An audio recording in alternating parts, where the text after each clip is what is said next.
আপনাদের সামনে আরও একটি নতুন নোটিফিকেশন নিয়ে উপস্থিত হয়েছি।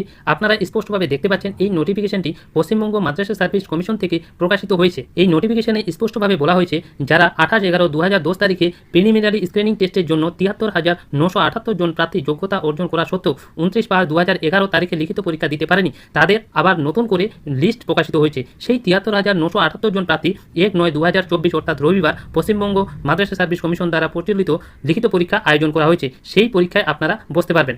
এই পরীক্ষায় বসার আগে আপনাদের কিছু আপডেশন করতে হবে, আপনাদের প্রোফাইলে কিছু আপডেশন করতে হবে। সেই আপডেশন কীভাবে করবেন, কী কী ডকুমেন্ট লাগবে, সমস্ত কিছু এই নোটিফিকেশনে বলা হয়েছে। তো আপনাদের কাছে অবশ্যই ভ্যালিড ইমেল আইডি প্রয়োজন হবে, আপনাদের মোবাইল নাম্বার প্রয়োজন হবে, হোয়াটসঅ্যাপ নাম্বার, আধার নাম্বার এবং যোগাযোগের জন্য বর্তমান ঠিকানা এবং আধার কার্ডের জেপিজি অর্থাৎ জেপিইজি ফরম্যাটে 500 কেবির ভেতর একটি ফাইল বানাতে হবে। সেই প্রোফাইলে আপনাদের আপলোড করতে হবে। তো আপলোড কীভাবে করবেন এই সমস্ত বিষয় নিয়ে আমরা আরেকটি ভিডিওতে আলোচনা করব।